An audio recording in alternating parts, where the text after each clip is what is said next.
Ingat ya, kalau ibu menyampaikan hajat kepada Allah, jalankan hadis Nabi SAW, Udu'u rabbakum muqinuna bil ijabah. Berdoalah kalian, manjalah kalian, mohonlah kalian pada Tuhan kalian dalam kondisi penuh keyakinan akan diijabah. Fa inna Allah la yaqbalu du'a min qalbin ghafil. Karena Allah tidak akan pernah menerima doa dari hati yang lalai.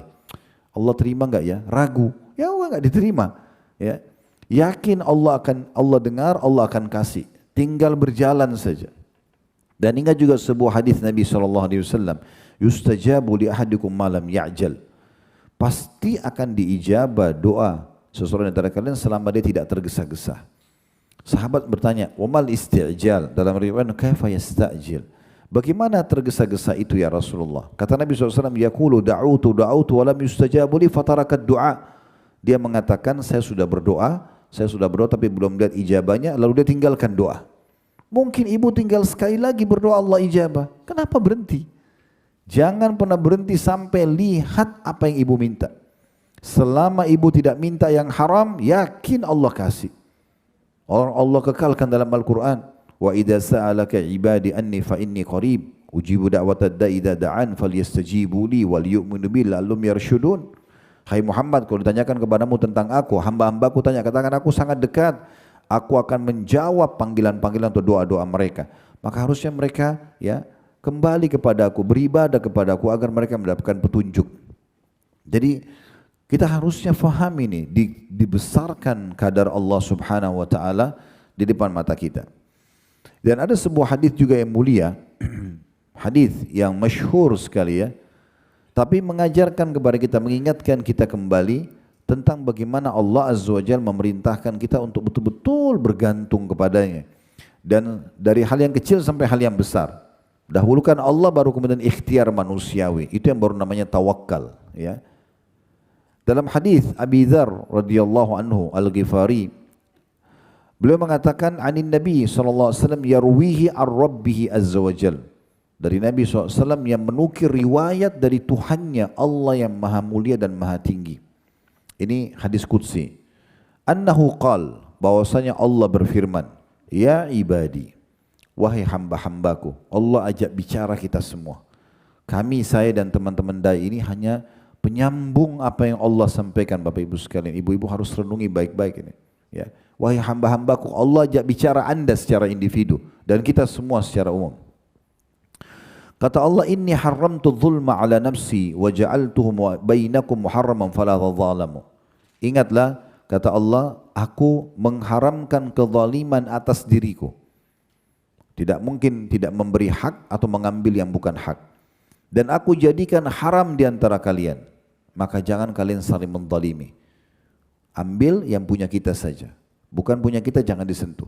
Walaupun sebutir beras, walaupun seteguk air, haram dalam Islam tidak boleh. Dan sumber pendapatan haram bisa mendatangkan banyak mara bahaya. Ya, ributnya rumah tangga, durhakanya anak dan segala macam hal. Kami pernah tablik akbar di kota Makassar, judulnya akibat makanan haram.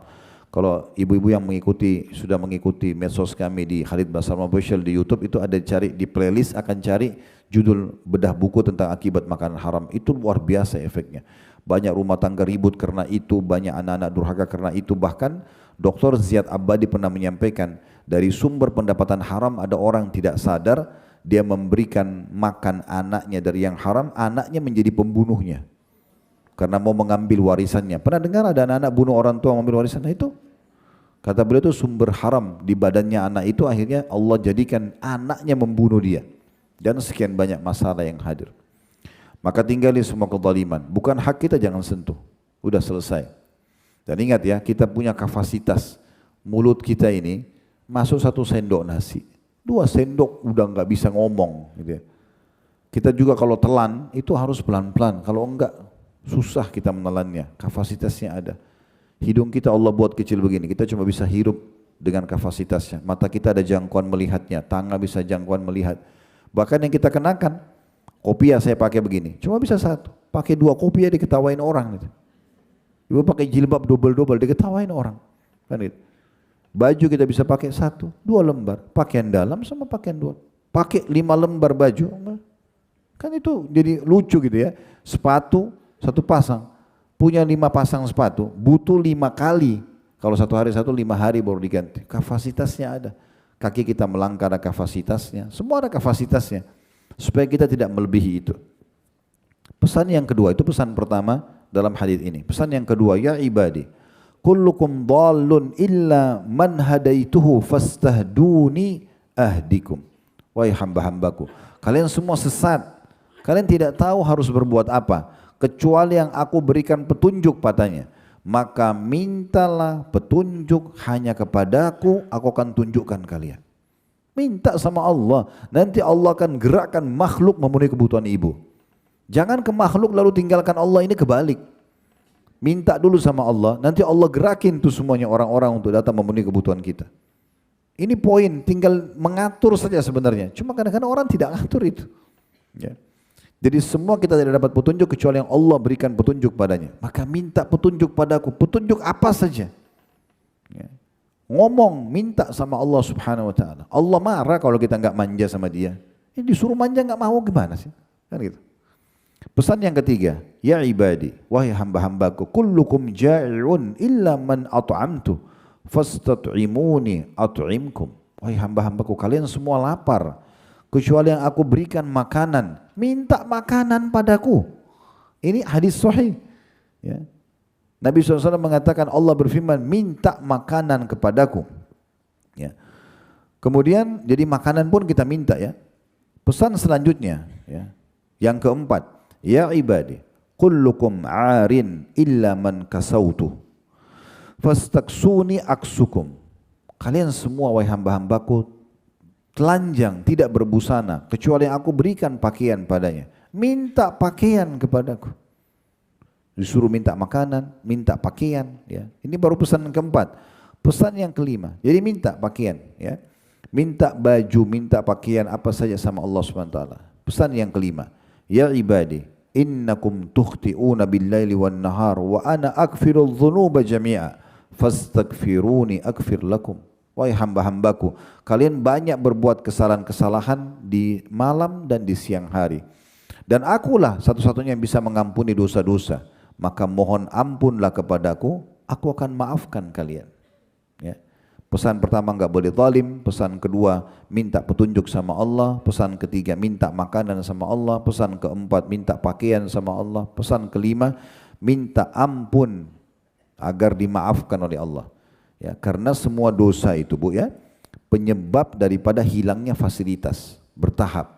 Kalau ibu kerja di satu perusahaan, buat pelanggaran berarti sangat terancam dengan hilangnya fasilitas kerjaan tersebut, sumber income dan segala macam. Nah itu kalau dalam agama kita namanya dosa. Buat pelanggaran dosa berarti akan ada fasilitas yang diangkat. Makanya dalam hadits Nabi SAW dikatakan oleh beliau, ada banyak rezeki hamba yang tertahan karena dosa yang dia lakukan. Jadi nggak usah buat pelanggaran, selesai. Toh juga ada solusinya. Kan? Khamar, minuman keras, nggak boleh. Baik, ada gantinya, ada air putih, ada susu, ada madu, ada sirup. Kenapa harus khamar? Orang mau interaksi biologis, suka lawan jenis, oke. Zina dilarang. Ada nikah, kenapa nggak nikah? Gitu kan? Kemudian juga makan, diharamkan babi. Ada sapi, ada kambing, ada ayam, ada kelinci. Kenapa harus yang haram? Apa masalahnya? Yang haram itu cuma sebagai ujian dan ada gantinya. Kalau orang beriman, gak bisa makan enak, gak bisa tidur enak, gak bisa biologis, mungkin orang melanggar. Ini gak ada. Pesan yang keenam, ya ibadi, innakum lan tablughu dharri fatadurruni wa lan tablughu naf'i fatanfa'uni. Wahai hamba-hambaku, kalian tidak dapat membahayakanku dan kalian juga tidak dapat memberikan manfaat kepadaku. Ibu kalau dari bayi, kita begitu lahir dari bayi, kita udah bisa ibadah, sudah bisa zikir, udah bisa doa, udah bisa sholat. Sampai kita mati, anggap umur kita 200 tahun lah. 200 tahun kita ibadah. Demi Allah enggak bermanfaat buat Allah itu. Kenapa banyak orang sholat buru-buru, seperti orang store kewajiban saja. Karena dia pikir Allah butuh. Salah Bu, Allah enggak butuh dengan sholat Anda, puasa Anda, zikir Anda. Allah enggak butuh, kita yang butuh dengan itu. Sayang waktu yang dibuang-buang zikir seperti orang kumur-kumur, sambil. Apain? Ya. Subhanallah, sambil diresapi maknanya. Alhamdulillah, ya, wala ilaha illallah, wallahu akbar. Renungi maknanya. Oh ya, maha suci Allah, segala puji bagi Allah, tidak ada Tuhan yang berhak disembah kecuali Allah, Allah maha besar. Pelan-pelan, berdoa pelan-pelan. Rabbana atina fid dunya hasanah. Apa yang diucap? Rabbana atina fid dunya hasanah. Renungi makna, ya Allah berikan aku semua kebaikan yang terbaik di dunia. Wa fil akhirati hasanah, semua yang terbaik di akhirat. Wa qina adzabannar, selamatkan kami dari api neraka. Renungi. Makin kita renungi maknanya, itu makin khusyuk namanya, makin konsentrasi, makin mudah diterima. Jadi kita betul-betul tidak akan membahayakan Allah kalau kita tidak bisa memberikan manfaat walaupun kita ibadah seumur hidup kita. Dan juga tidak bisa membahayakan Allah. Artinya kalaupun kita dari lahir bayi sampai mati maksiat terus, tidak ada bahayanya buat Allah. Tidak ada bahaya. Karena seluruh makhluk Allah ini umumnya beribadah kepada Allah. Semua malaikat beribadah kepada Allah. Semua benda-benda di langit, di bumi ini beribadah kepada Allah. Yang malas ini, yang kufur hanya sebagian kecil dari jin dan manusia. Umumnya semua beribadah kepada Allah. Itu pesan yang keenam. Yang ketujuh, ya ibadi, lau anna awwalakum wa akhirakum wa insakum wa jinnakum kana ala atqa qalbi rajulin wahidin minkum ma zada dzalika fi mulki syai'a. Wahai hamba-hambaku, kalau seandainya manusia pertama dan jin pertama yang saya ciptakan sampai yang terakhir lahir, semuanya digabungkan jin sama manusia itu, semuanya sama, berada pada level takwa tertinggi. Orang yang terbaik ibadahnya, takwanya adalah Nabi Muhammad SAW. Anggap semua jin, semua manusia miliaran sama dengan Nabi Muhammad SAW ketakwaannya. Apa kata Allah SWT? Tidak akan menambah sedikit pun dari kerajaanku. Gak ada pengaruhnya. Semua kalian baik, gak ada pengaruhnya. Allah enggak butuh dengan amal kita. Kemudian dikatakan, ya ibadi, law anna awwalakum wa akhirakum wa insakum wa jinnakum kana ala afjari qalbi rajulin wahidin ma naqasa dzalika min mulki syai'an. Wahai hamba-hambaku, kalau seandainya kalian semua, manusia yang pertama, jin yang pertama sampai yang terakhir, puluhan miliar, ratusan miliar jumlahnya pun, semuanya afjar qalbi rajulin, semua buruk seperti Fir'aun misalnya, kufur kepada Allah, semua tidak akan mengurangi sedikit pun dari kerajaanku. Tidak ada pengaruhnya sama Allah. Pesan ke-8, ya ibadi, lau anna awwalakum wa akhirakum wa insakum wa jinnakum qamu fi sa'idin wahidin fasa'aluni fa'ataitu kulla insanin mas'alata ma naqasa dhalika mimma indi illa kama yanqusul mikhyatu idza udkhilal bahr.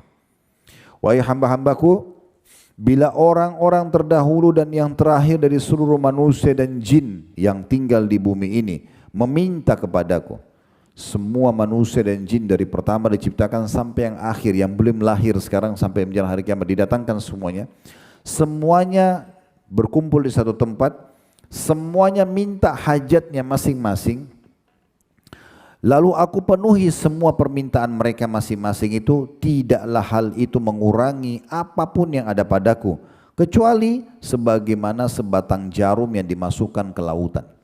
Kita celupin jarum di lautan, diangkat, tidak ada pun setetes air yang tinggal di situ. Kekayaannya Allah seperti lautan yang luas itu. Ya. Sampai saya teringat juga sebuah hadis Nabi SAW, beliau mengatakan kepada Bilal, pada saat Bilal sempat menyimpan kurma yang sangat ranum, bagus sekali, beliau tidak sedekahkan. Lalu Nabi tanya waktu dihidangkan kepada Nabi, apa ini Bilal? Saya simpan butuh anda ya Rasulullah. Kata Nabi SAW, hai Bilal, keluarkan, sedekahkan, jangan tunggu saya. Dan jangan pernah takut miskin dari pemilik singgasana yang agung. Nabi SAW selalu tanamkan pemahaman-pemahaman yang besar seperti itu. Kemudian selanjutnya, ya ibadi, ini pesan yang ke-9. Innama hiya a'malakum uhsiha lakum uwaffiyakum iyyaha. Faman wajada khairan falyahmadillah wa man wajada ghaira dzalika fala yalumanna illa nafsah. Yang artinya, wahai hamba-hambaku, sesungguhnya amal-amal yang kalian lakukan itu, yang saya perintahkan, sholat, puasa, zakat dan segala macam hal, aku catat semua untuk kalian, sebenarnya untuk kalian juga. Kemudian aku memberikan balasannya untuk kalian, ya, untuk kebaikan kalian sendiri. Maka barang siapa yang mendapatkan dalam buku amalan nanti kebaikan-kebaikan karena dia faham ini tujuan dia diciptakan untuk beribadah kepada Allah, hendaklah ia bersyukur kepada Allah. Dan kalau dia mendapatkan selain itu, maka jangan pernah dia salahkan kecuali dirinya sendiri. Hadis yang panjang lebar ini diriwayatkan oleh Imam Muslim. Hadis yang sahih. Kata Sa'id, seorang perawi hadis, dia nukil dari seorang ulama, gurunya dia, namanya Abu Idris Al-Khulani. Dia mengatakan kalau Abu Idris Al-Khulani membaca hadis ini, idza haddatsa bihadzal hadis jatha ala rukbatai. Dia langsung duduk, dia bertumpu dengan kedua lututnya dan menurunkan kepalanya saking tunduknya kepada Allah. Artinya mau apa lagi setelah hadis ini? Semua disuruh minta dan manja kepada Allah. Mau minta ditambahkan nikmat silahkan, waktunya 24 jam terbuka. Ya. Mau juga minta diberikan jalan keluar silahkan, semuanya bisa didapatkan. Kemudian selanjutnya hadis yang lain, ya. Hadis ini juga hadis yang mulia, tapi ini sudah tidak asing hadisnya sebenarnya. Hadis-hadis seperti ini sudah sering didengarkan sebenarnya dari para asatidzah kita, tapi kita kalau ingatkan, kalau baca ini majelis ilmu itu mengingatkan kembali ya. Yang berbunyi dari hadis Ibnu Abbas atau Nabi SAW bersabda kepada Ibnu Abbas radhiyallahu anhuma, beliau mengatakan, ya gulam, wahai anak kecil. Orang Arab kalau manggil anak kecil atau anak muda, wahai ya gulam, inni u'allimuka kalimatin, saya akan ajarkan kepadamu beberapa kalimat. Hafal baik-baik, renungi baik-baik, praktikkan dalam hidupmu. Ini kunci kebahagiaan. Lalu kata Nabi SAW, ihfadillah yahfaduk, jaga hubungan baikmu sama Allah, Allah akan jaga hubungan denganmu. Ya, Allah akan menjagamu. Ihfadillah tajidhu tujahak, jaga hubungan baikmu sama Allah, Allah akan selalu ada di hadapanmu. Kapan kau perlu, maka dia akan ada. Tiba waktu solat, tiba waktu puasa, zakat, sedekah, umroh, haji, bakti orang tua, baik sama tetangga, segala macam hal.